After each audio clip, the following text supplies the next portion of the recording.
Maayos naman po siya. In high spirits kasi nga excited din siya na ibalik talaga tong pera to kasi Nako. Maayos naman siya in high spirit. Paano siya hindi magiging maayos? Ang dami niyang perang nakuha. 100 million. 110 million, isa sa uli, excited daw. What? Kung hindi ba nagkabukuhan, isosoli nyo yan. Wala na tayong magagawa, andyan na yan. No? Sa atin lang, ituloy natin yung laban. Kung ano man ang pinaglaban ni PRRD, I really hope I'm wrong, makabalik pa si PRRD buhay. Pero just in case hindi, ituloy natin yung laban ni PRRD. Una, mapayapang kalsada, malayo sa adik.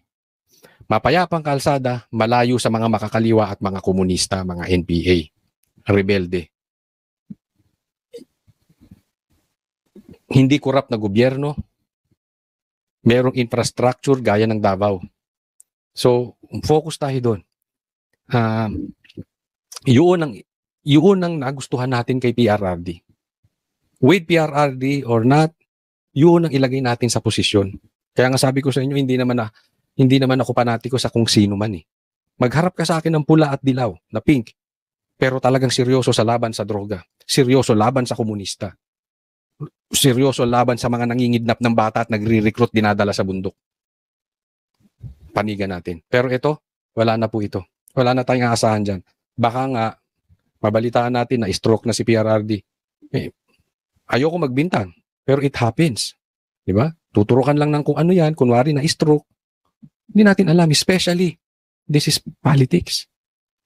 And posible eto, posible. Ayon kasi sa biglaang post ng Philippine Army sa kanilang FB page na tila ikinagulat ng taong bayan at ng gobyernong ngagba. As soldiers, we should honor our oath, serve with professionalism, honor and integrity, remain loyal to the Constitution, and letting the rule of law guide our every action. Unquote. Ang kanilang arang code of conduct ay magsisilbing magiging tapat sa taong bayan, sa mga Pilipino at sa ating konstitusyon. Kaya't isa lamang ay pinahihiwatig at ibig sabihin nito, nakahanda na at ready na di umanong mag-take over ang Vice President na si Sara Duterte bilang Pangulo ng Bansang Pilipinas na siyang ipapalit kay Marcos Jr. Ayon pa kay Tio Moreno, time for VP Sara to take over. Senator Amy R. Marcos bombshell revelation that Bongbong Marcos is unfit to govern due to drug addiction is a national emergency and constitutional crisis. When the president's own sister and a duly voted senator publicly question his capacity to lead, the country has a duty to ask whether or not the president still capable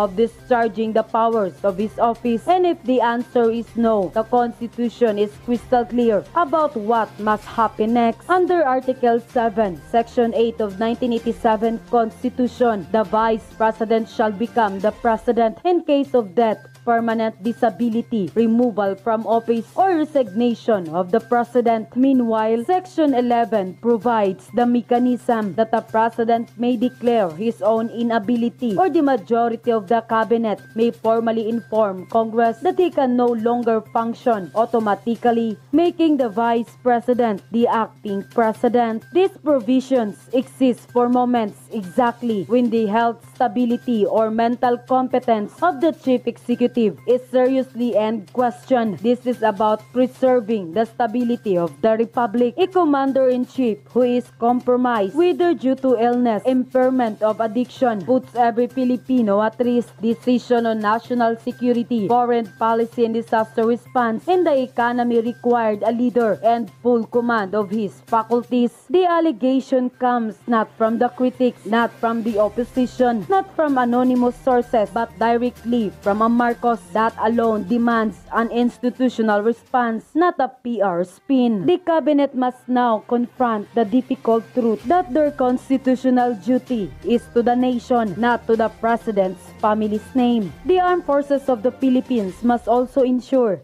that the chain of command is not compromised because failure to do so would lead to the proliferation of the NP and terror, again worse invasion of our countries. If BBM is indeed incapacitated, they have the legal obligation to trigger the process under Article 7, Section 11. Congress must be prepared to act as the constitutional arbiter. The Philippine National Police should uphold their mission and vision to serve and protect the Filipino people, not one political family. And Vice President Inday Sara Duterte, by law, the first in the line of succession, must be ready to step in. Why? Because the country cannot be led by uncertainty. The presidency cannot operate in the shadows, and the people deserve better. If Malacanang argues that the allegations are not true, then they should do a public hair follicle drug test to see if the president is not compromised. If they insist that the burden of proof lies in the hands of the accuser, then Imy's testimony should be enough, as she has a personal knowledge as part of the immediate family. It is time to invoke the 1987 Constitution. It is time for Vice President Sara Duterte to take the helm. It's time for the HOR to correct their wrongdoings and redeem their reputation as the most routine institution of the Philippines. It's time for President Duterte.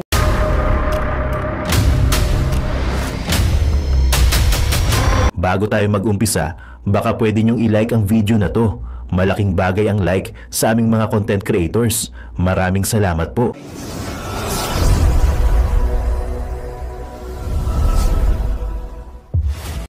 Sinole. Ayan. Kayo ba? Ako nagtatanong lang ha. Gusto nyo ba? Natutuwa ba kayo sa pagsoli nitong 100 million na nagamit dyan sa Ghost Projects? Sige, ilalagay nyo dyan sa comment section ha. Sige, pag-usapan natin. Ang bulto-bultong tigi 1,000 pisong ito ang Ay grabe, di pa ako nakakita ng ganyang kadaming pera. ng perang isinauli sa gobyerno 4 na buwan matapos pumutok ang flood control scandal. Ang kabuuan 110 million pesos. Isinauli ito ni Henry Alcantara, ang sinibak na district engineer ng DPWH Bulacan. Humarap siya kanina sa DOJ pero tumangging magkomento sa media.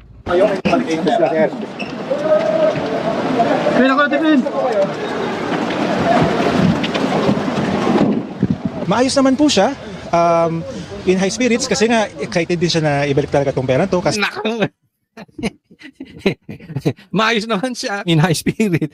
Paano siya hindi magiging maayos? Ang dami niyang perang nakuha. 100 million. 110 million isa sa uli. Excited daw. Why? Kung hindi ba nagkabukuhan, isosoli niyo yan. Naku, kita mo nga. Payat yung kliyente mo dati, lumobo na ngayon ng taba-taba. Siguro araw-araw kumakain ng lechon. Hindi ko alam kung payat siya dati. Pero kita mo sa itsura, hayahayang buhay. Yung itsura ni Alcantara na yon, mukhang hindi kakain ng ng 500 pesos na Noche Buena. kasi nga parang sabi niya ito na lang ang matutulong niya para sa bayan. Naku, gusto mo pang tumakbo ng Senado yan, ha? Tutulong pa sa bayan. So gusto rin niya naman ibalik talaga yung mga nakuha niya. Ito ay pagpapakita ng kanilang good faith. Kasi sinasabi, di ba, pag nag-state witness, Mr. DOJ, narito po kami, gusto po namin tulungan ng gobyerno kasi nagsisisi na po kami. Dyan sa sinasabi mong pagsisisi, meron ka bang kinita? Opo, kumita po ako ng ganito. Teka, hindi naman sa'yo yan. Ibalik mo sa bayan. Ito po. Chika! Yung mga paganoon, yung padali na ganoon, banat na naman yan kay Diskaya. Bago ka namin proteksyonan, ibalik mo muna yung nakaw mo. Teka muna ha, hindi ko po kinokontra itong pagbabalik ng ng 110 million. Okay ito. Diba? Kung titingnan natin, may pakinabang din ng Pilipino dito. Sana. Okay? Kaya lang, ito ang nakikita nating problema rito. Optics lang to, wag tayong maglokohan. Ang tagal-tagal ng inaantay ng Pilipino, ang gusto namin, ICI, investigasyong live. Ba't napunta ka Bongbong Marcos dyan sa bubuit? Ginagawa mo talagang tanga yung mga Pilipino. Hindi nyo gustong ayusin itong problema natin. Ang gusto nyong ayusin yung imahe ninyo. Meron pa kayong mga padaling ganyan Di ba? Kasi si Diskaya, talagang binanggit. Pati si Tambaluslos. Pero, pinoproteksyonan nyo, ayaw nyong dalhin. Ayaw nyong bigyan ng proteksyon. Pinoproteksyonan nyo yung mga mastermind. Balay ba namin? Sa totoo lang, huwag tayong maglokohan. Malay ba namin kung dideliver nyo sa palasyo yan? Di ba? Malalaman pa ba ng Pilipino yun? Lintik nga, bilyon-bilyon. Na insertion, pinipilit ni Bongbong Marcos di umano. Hindi pa makontento sa 100 billion. Iyan lang, 100 million lang yan. Di ba? Then you expect the Filipino people na parang palakpakan si Bongbong Marcos dahil ginagawa niya trabaho niya? Ako sa totoo lang ha, bagamat inuulit ko, okay sa akin nagsauli ng 110 million. Pero wala akong pakialam dyan. Sa totoo. Ang pakialam ko, may mastermind. Hindi po pwede na yung sinasabi nila na si Saldico ang mastermind. At ang arkitekto, itong mga nasa DPWH. Tinatarantado nyo kami? Ganyan ang tingin nyo sa amin? Ang gusto nitong mga gagong ito, mahinto tayo kay Saldico. Si Saldico na ang Hindi po pwede. Niloloko nyo Pwede ba yun? Isang party list, hawak ang pera ng buong Pilipinas? Ganyan ang gusto nilang palabasin. Tigil-tigilan nyo yung drama na yan. Imbestigahan nyo kung saan kayo dinadala ng ebidensya. Ayan ang ebidensya, lumalabas na. Ba't di nyo imbestigahan? Si Bongbong at saka si Tambaluslos. Ito ay isang hakbang para po makamit natin yung katarungan. Kasi ang pagbabalik ng nakaw na pera o yung perang hindi ka... Sir, wag ganoon. Huwag nyo naman utuin ng Pilipino. Hindi po katarungan yung 100 million. Bilyon ang nawawala sa atin. Trillion na po ang flood control projects. And then here you are talking about 110 million. Katarungan. Niluloko talaga tayo nito mga to. Pera po natin to eh. This is recovery of the people's money. Ikinarga sa mga armored vehicle ang isinauling pera para dalhin sa Land Bank of the Philippines. Sa land bank? Baka sa palasyo. Doon bibilangin ang pera at susuriin kung may counterfeit o peking bills. Sunod naman itong ito turn over sa Bureau of the Treasury. I-deliver nyo yan sa Forbes. Oh, asan ba yung Forbes? I-deliver nyo yan sa... tinilista ko yan eh. Oh, deliver nyo yan sa number 41 Nara, South Forbes Park. Yung pinabili ni Bongbong Marcos na imbakan ng pera. Eh, gayon naman, anuhan pa tayo. Napalusutan nga yung asukal. Yung sibuyas. Oh, napalusutan nga tayo, pati bigas. Ginawang negosyo nung asawa at bayaw niya. Yung pang 100 million. Eh, malay ba natin kung saan nadadalhin yan? Dapat yan, diniretso na, pinamigay. Binigay mo kay Tambi, total mahilig siya sa ganoon. Pagka namimigay ng pera, kailangan siya nandoon. Diniretso na, binigay nyo yan sa sa mga Pilipino. Natuwa pa kami. Para maibalik sa kaban ng gobyerno. Sa pagtutuos ng DOJ, aabot sa 300 million pesos ang dapat maibalik na pera ni Alcantara. Kaya may susuli pa nilang pera si Alcantara sa Disyembre. Pag sinabi niya, halimbawa, nag-deliver ako ng ganito, diba? Nag-deliver ako ng total na 1 billion pesos. At dito po sa deliver ko ng 1 billion pesos, meron po akong kinitang 2%. Inuuri namin yung salaysay, kung makatotohanan o hindi, at doon po namin binabase yung restitution. Pag pinakinggan mo talaga gobyerno, sila ay talagang para sa tao. Concern sila sa tao. Magdiwang kayong mga Pilipino sa naibalik na 110 million. Leche! Anak ng Marcos hindi, ako ito lang. Ito'y aking opinion, no? Pero sige, kayo. Ilagay nyo dyan. Natutuwa ba kayo? Ilagay nyo sa comment section. Kasi hindi naman po ako lang to eh. Baka may nadutuwa dyan sa inyo. Matuwa na lang tayo. Ganon. Lagay nyo. Matuwa na lang tayo. At least nagbalik. Ganon. Sige, magnakaulit kayo ng trilyon tapos magbalik kayo ng 110 million para ayos na. Okay, yan na natin. Parang gano'n, lagay nyo lang dyan. Atas tayo eh. Kasi alam ko may maglalagay, uunahan ko na rin. Diba? Lalo yung mga dilaw, yung mga bashers na nagpupunta rito. Ilagay nyo na rin. No? Pero, seriously, gusto ko rin marinig yung panig din ng yung thinking public. Hindi yung basta ayaw lang makaupo si Sara. Yung talagang hanap, hustisya. Kayo ba masaya na dito? Ayon sa DOJ, magsasauli rin ng pera si dating DPWH Undersecretary Roberto Bernardo na aabot sa 1 bilyong piso. Sina Bernardo at Alcantara ay provisionally admitted na sa WPP o Witness Protection Program. Sabi ngayon ng DOJ, Yun yung sinasabi ko sa inyo. Okay, puntahan muna natin. Si Alcantara daw magbabalik ng 1 billion. Okay? Si Bongbong Marcos kailan magbabalik? Di ba? Ilan yung nakuha ni Bongbong Marcos sa insertions? May plano ba siyang magbalik? Tapos yan yung sinasabi nila na pwede na sila sa witness protection program kasi nga nagsauli na sila. Na yan yung pinagtatalunan dati ni Boying tsaka ni Marcoleta dahil bakit hindi nyo ipasok tong diskaya? Pinagsosoli muna. Diba? Ang tanong, sino ang magdidesisyon kung magkano yung amount na isosoli? Wala pa naman sa korte. Anyway, malayo pa yan, but alam naman natin ang panig ng gobyerno nandito talaga eh. Ako, naniniwala ako, itong si Bernardo at si Alcantara, napagtripan ng adik.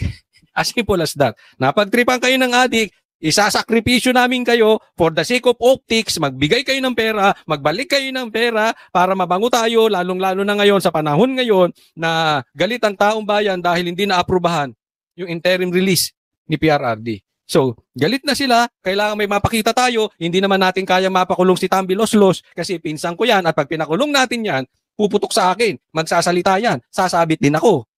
So, dyan na lang muna, kayo na lang muna, okay? Kayo magsakripisyo. Adik ako, ganoon eh, di ba?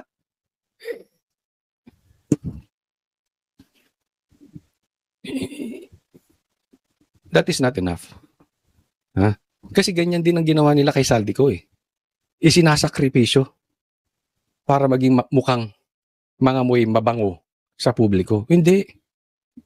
We want the mastermind. It's impossible that these people are masterminds. Not even Saldico. Okay, hindi namin sinasabing malinis. Far from it. May katarantaduang ding ginawa yan. Nagnakaw din sa bayan yan. Pero hindi siya. Hindi siya mastermind. Next po tayo. Ito, pag-usapan natin, the one and only adik president in the whole world. Di umano, sabi nung kapatid niya, kailangan maliwanag yun eh. Ito, bago natin himayin tong sasabihin ni Bongbong Marcos, improving ka na, humarap ka na sa camera, nagpatuli na. Marcos, nagpatuli na, hindi na supot. Pero supot pa rin to eh. Bakit?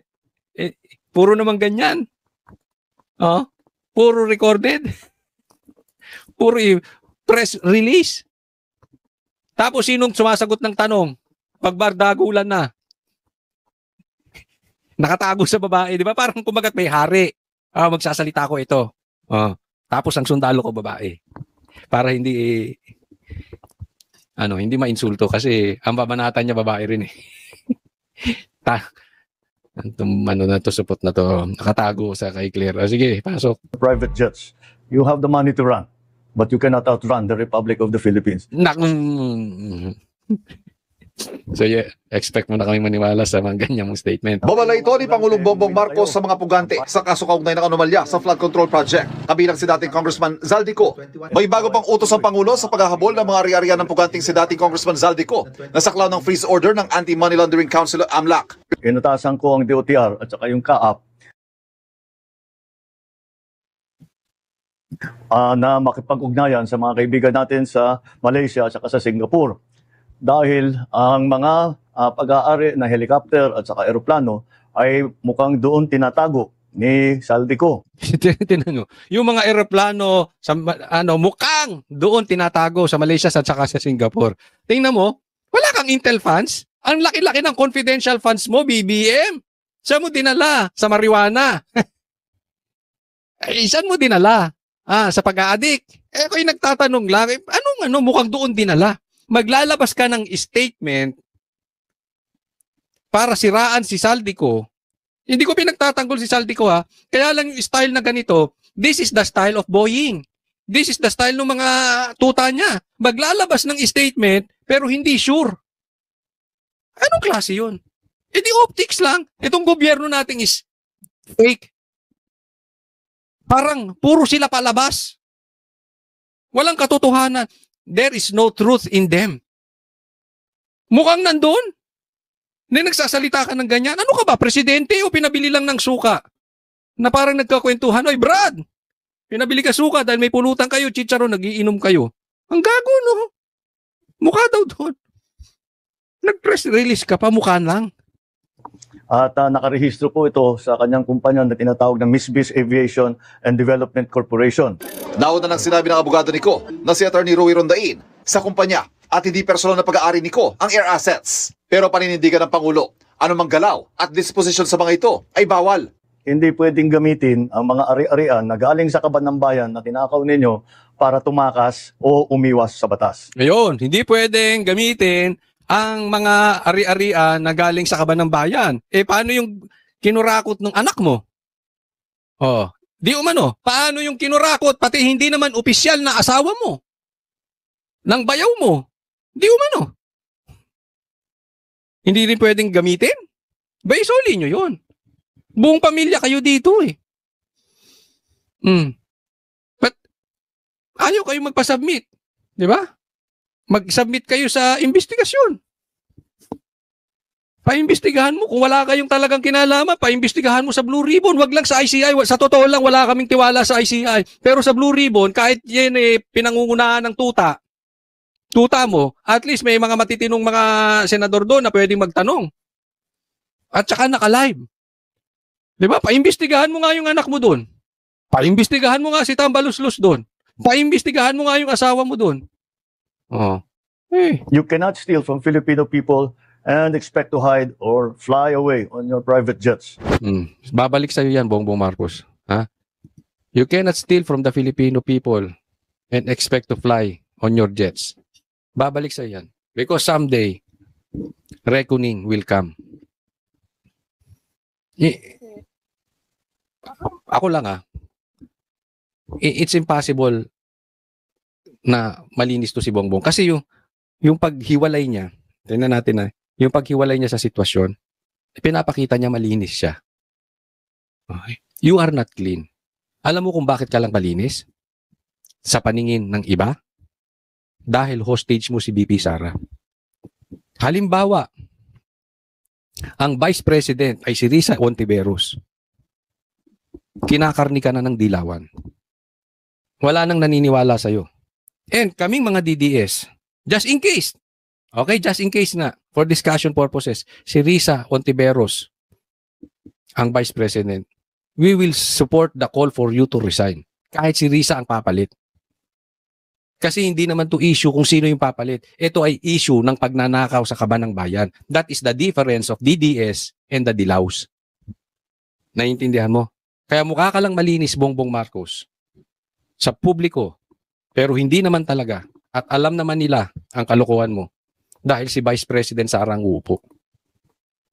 Kaya sinasakyan nyo yung mga optics na ganyan eh. Pero walang naniniwala dyan. Maniwala ka sa akin. Not even the Pinklawans naniniwala sa sinasabi mo. Sasakyan lang nila yan. And expect to hide or fly away on your private jets. Nakalimang video na ng akusasyon si Zaldico laban sa Pangulo at kanyang pamilya. Sa pinakahuli, idinawit na niya si First Lady Liza Araneta Marcos pati sa smuggling ng bigas at sibuyas.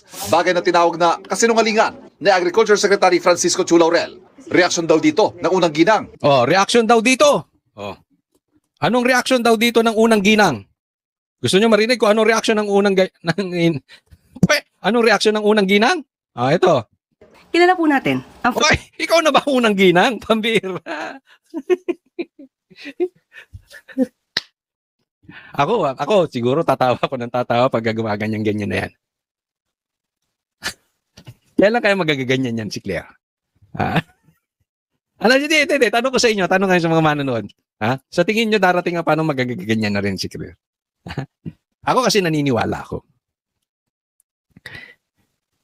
Birds of the same feather flock together. Pwede naman kasing di ba? Pwede rin magbabarkada kayo sa trabaho, pwedeng ganun. Pero hiwalay ka pagdating ng happy-happy, doon magkakaiba. Kasi baka sabihin, halimbawa, may kakilala kang kaibigan kang adik, so adik. Hindi. Pwede naman kasing trabaho lang pag hiwalay na kayo. Pero ito, hindi ko alam. Parang parang feel na feel niya maging first lady. Siguro ang saya-saya natin pagka nakikita natin gumaganon-ganon na to. Observe nyo lang. Pansinin nyo lang. Tingnan lang natin. First Lady, kung paano mag-react sa mga ganitong negatibo na mga balita, mga kwentong walang basihan. Magkikibit balikat lang ang First Lady, alam natin kasi at alam niya kung anong katotohanan. Nagbalik na So, yun ang issue niya. Anong sagot ng First Lady sa bintang sa kanya? Magkikibit balikat. So, ala akong pakialam. Ala akong pakialam sa inyong mga Pilipino. Basta nakinabang na ako at yung kapatid kong si Martin. Ayos na yon. Tapos, hayahay na ang buhay ng anak ko. Hayahay na ang buhay ng asawa ko. Let's go to the happy place. Di ba? Yan po ang style nila. Wala naman silang pinapakitang ebidensya eh. Di ba? Anong style nila? Dalhin ang issue sa Duterte. Dalhin ang issue kay Saldico. Pansinin ang buhok ni Saldico. Kaya nga ako natatakot eh. Pambira. Baka mamaya, ay! AI yan si Coach. Kasi mahaba yung buhok. Dati payat, ngayon mataba. Ngayon lang kayo nakakita ng lalaking mahaba ang buhok. Ang gago, no? Ngayon lang kayo nakakita ng lalaking tumataba. Yung mga kasamahan kong banateros, parang linggo-linggo tumataba. Joke lang, baka nanonood sila. Di ba? Pansinin nyo. Parang tangi. Ang daming sinabi ni Saldico. Instead na sinaliksik yung ebidensya, pinansin yung buhok. Tanungin ko kayo. Sinong gago maglalagas ng AI doon sa sarili niyang page? AI daw yun. Pero napatunayan hindi daw AI. In-inspect.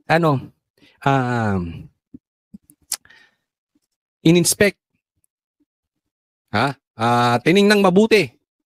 At may binalita po ito sa isang kilalang, hindi ko na lang sasabihin kung ano dito dahil nagka-copyright ka, hindi ko maipakita. Pero hindi daw AI. Ngayon, pagpalagay natin, bakit ka maglalagay? Sinong gago?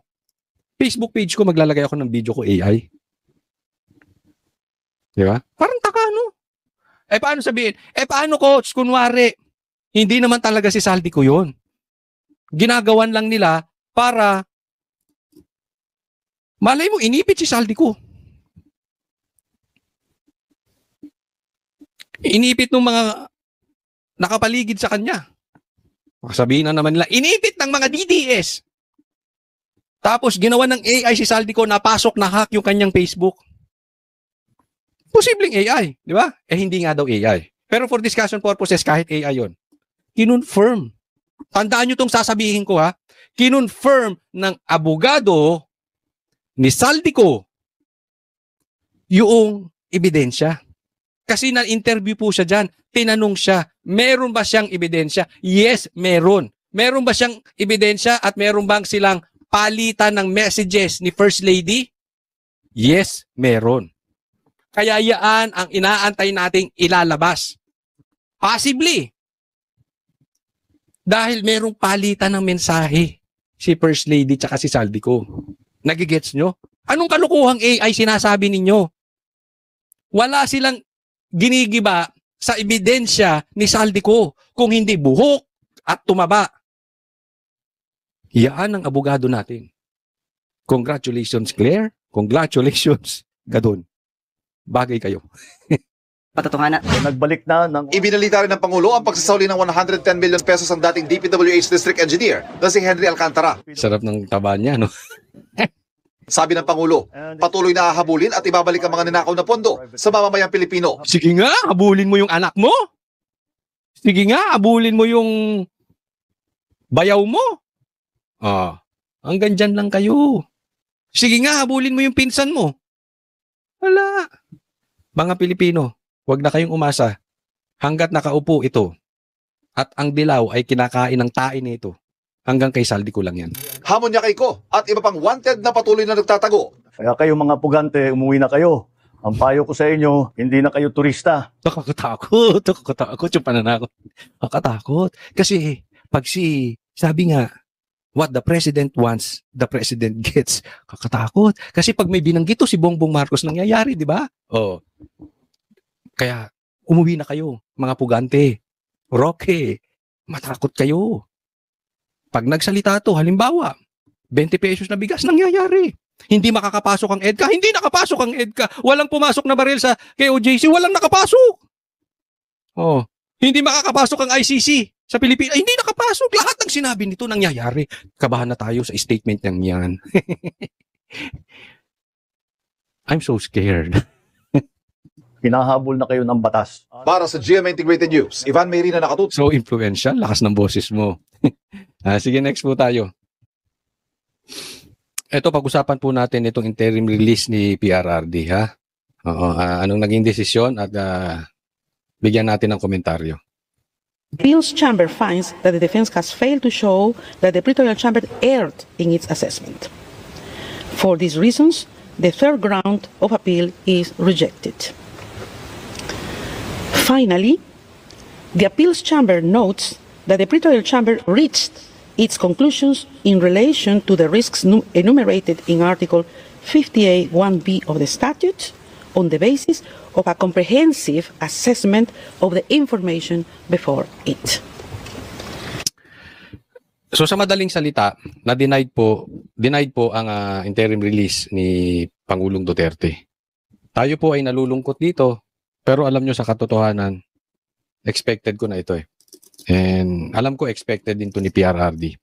Dahil itong ICC, hindi po talaga ito, wala akong tiwala dito. Ito po ay political court. Hindi po talaga ito korte ng batas. Ito ay parang Congress, di ba? Yung para sa Congress, na-impeach si BP Sara, pero hindi mapa-impeach si Bongbong. Na ang laki-laki ng confidential funds, ang laki-laki ng nakaw, insertions. Alam naman nila, nakita nila yung insertions kasi sa kanila yun eh. Di ba? Insertions ni sa Andrew Marcos, yung pangingialam ng asawa at payaw niya na smuggling, nakaw, di ba? Pero hindi na hinahaian, hindi makapasa yung impeachment sa Congress, sa Kamara. So, same din to. Parehas tong korte na yan. Ito ay korte ng politika at hindi ng batas. Hindi po yan nakabase sa batas. Alam naman natin na wala nang ang ICC, wala nang hawak na kaso ngayon. Kailangan nila si PRRD. Okay? At si PRRD ay talagang matunog. Kasi even leaders in other countries, they respect PRRD. So kailangan nila ang may bibigay ni PRRD patungkol dito. Ito lang kay Bongbong Marcos. Ako sa tingin ko talaga papatayin dito si PRRD. Masakit man, gaya ng sinabi ko nung kinidnap siya doon pa lang sa Villamor. Sabi ko dapat hindi na hinayaan. Dahil I really think without divine intervention, okay, hindi na makakabalik si PRRD buhay. Masakit man, pero yun eh. Iyan ng Pilipinas eh. Iyan ang gobyerno natin. 'Di ba? Gusto niyang ito si Bongbong Marcos, I really believe gusto niyang patayin si PRRD ron. Gusto niyang mangyari kay PRRD yung nangyari sa tatay niya na namatay sa ibang bansa. 'Di ba? May hatred. Too much greed. But what can you expect sa isang addict na presidente? There is too much evil in him. Wala na tayong magagawa, andyan na yan, no? Sa atin lang ituloy natin yung laban. Kung ano man ang pinaglaban ni PRRD. I really hope I'm wrong, makabalik pa si PRRD buhay. Pero just in case hindi, ituloy natin yung laban ni PRRD. Una, mapayapang kalsada, malayo sa adik. Mapayapang kalsada, malayo sa mga makakaliwa at mga komunista, mga NPA, rebelde. Hindi korap na gobyerno, merong infrastructure gaya ng Davao. So, focus tayo doon. Yun ang nagustuhan natin kay PRRD. With PRRD or not, yun ang ilagay natin sa posisyon. Kaya nga sabi ko sa inyo, hindi naman ako panatiko sa kung sino man eh. Magharap ka sa akin ng pula at dilaw, na pink. Pero talagang seryoso sa laban sa droga. Seryoso laban sa komunista. Seryoso laban sa mga nangingidnap ng bata at nagre-recruit dinadala sa bundok. Panigan natin. Pero ito, wala na po ito. Wala na tayong aasahan dyan. Baka nga, mabalitaan natin na stroke na si PRRD. Ayoko magbintang, pero it happens. Diba? Tuturukan lang ng kung ano yan, kunwari na stroke. Hindi natin alam, especially, this is politics. Posible ha, eto, posible that America is still behind this. Alam natin, di ba? Ayaw ni PRRD ng EDCA. Kaya napakalaking bagay na nandiyan si PRRD. Hindi lang yung mga politikong greedy sa power, pati ibang bansa may kamay dito. Let's just continue to pray na meron siyang good health, na in a proper time, makaupo si BP Sara, there will be a time of reckoning, mapaparusahan lahat ang dapat managot. Kasi kung totoo tong ICC na ito ay para sa batas, dapat doon pa lang yung pangingidnap kay PRRD para dalhin dyan, na hindi dinala, ipinaharap sa korte ng Pilipinas, mali na yun eh. Dapat tiningnan na ng ICC yun. Mali yung pagkakadakip kay PRRD. Hindi dumaan sa due process. Kung matitino itong mga ito. Anyway, itong mga judge na ito makalusot man sa batas ng mundo. Si Bongbong man makalusot sa batas ng mundo. Si Lisa man makalusot sa batas ng mundo. Si Sandro man makalusot sa batas ng mundo. For sure, hindi sila makakalusot sa batas ng Diyos. Darating ang panahon, haharap sila at tatanungin, ginamit nyo ba ang hustisya? And then, God will judge them. In the present case, having rejected the 3 grounds of appeal presented by the defense in the appeal brief, the appeals chambers unanimously confirms the impugned decision. Halos 9 na buwan nang nakakulong si Duterte sa The Hague, Netherlands. Para po yan sa reklamong crimes against humanity, kaugnay sa extrajudicial killings sa madugong drug war ng kanyang administrasyon. Pinili ni Duterte na huwag dumalo sa pagbaba ng desisyon. Alam niyo kung bakit sa tingin ko pinili niya huwag dumalo? Alam niya walang mangyayari. Wala. Politika yan. Alam niya hindi siya bibigyan ng release. So, tama yung desisyon niya. Bakit hindi siya pinayagan? Kasi may flight risk daw. 'Di ba? Baka daw tumakas si PRRD, baka raw magdelikado yung mga nabiktima, 'di ba? Ano na ba edad ni PRRD? Pambihira naman kayo. Huwag niyong lokohin kami, okay? Huwag niyong lokohin ang Pilipino. Sa atin lang matatanggapan natin kung honest sila. Pero niloloko niyo na ang Pilipino yan insulto para sa atin. Paano tatakas yan si PRRD? Di ilagay mo yan. Ibigay mo kay Boeing. Kung gusto mo, ilagay mo siya sa Pilipinas. Di ba? Ang pagbantayin mo si Torre. Oh. Di ba? Paano makakatakas yan? Yung totoo lang. Ayaw lang nila makauwi si PRRD dahil gusto nilang mamatay doon. Ganyan po kaitim ang budhi ni Bongbong Marcos.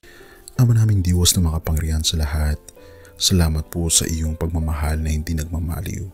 Sa gitna ng kaguluhan sa aming bansa, turuan niyo po kaming magtiwala sa iyong hustisya at hindi sa hustisya ng tao. Linisin niyo po ang aming mga puso at ituro niyo po ang tamang daan ng katotohanan at pag-ibig. Tulungan niyo po kaming maging ilaw sa gitna ng dilim at ipakita sa mundo na may pag-asa pa sa pangalan ng aming Panginoon Hesus. Salamat po sa pag-ibig po ninyo at salamat sa pagdinig ng aming mga panalangin at iligtas niyo po kami. Sa pangalawa po niyong pagparito at patawarin po kami sa lahat ng aming mga pagkukulang at pagkakasala sapagkat ito po ang aming samutiling sa matamis na pangalan ng aming Panginoon Hesus. Amen. Sa lumang silid, mag-isa kang tahimik. Walang kamera, palakpak ay wala na. Ngunit sa bawat pader ng bayang iniwan mo, may pangalan mong di na mabubura.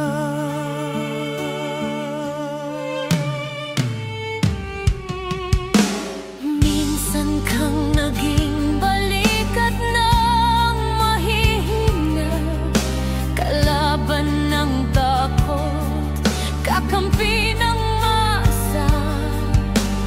Di mo man laging nasa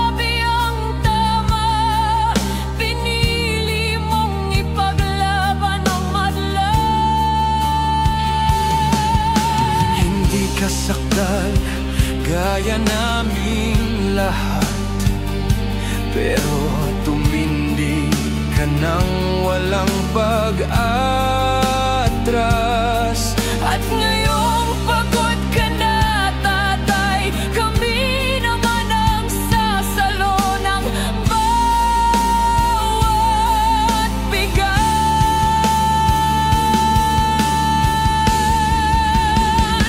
Hanggang sa dulo, ikaw ay mahal, kahit papagod na ang iyong katawan. Tatay, salamat sa iyong paglaban. Ngayon, kami naman hanggang sa dulo. Di ka namin iiwan. Ang kwento mo'y dala ng bayan.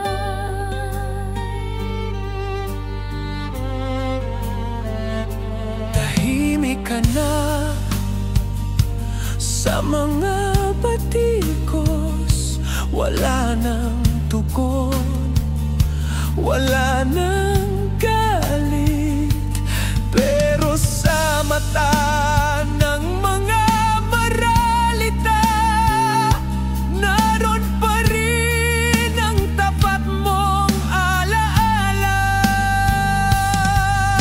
Marami mang di nakaintindi, marami pa rin ang di nakakalimot. At ngayong wala ka ng kapangyarihan, tatay, ang magtatanggol sa'yo ay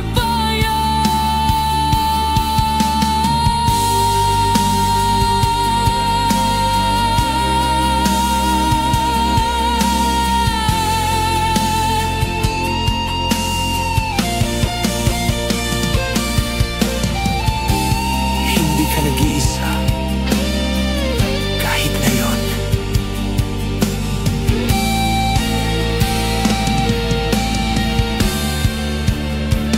Hanggang sa dulo, tangan ka pa rin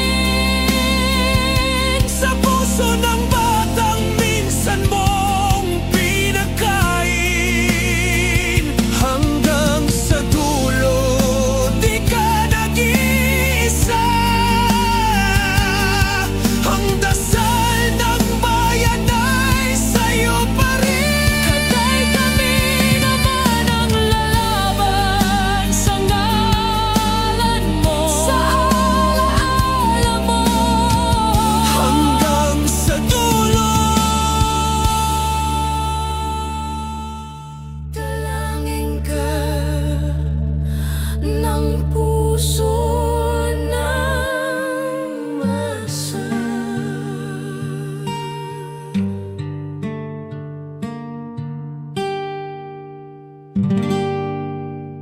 At yun na nga mga kababayan, ano na ang masasabi mo? Kung mayroon kayong hinaing at komento patungkol sa balitang ito, please comment down below.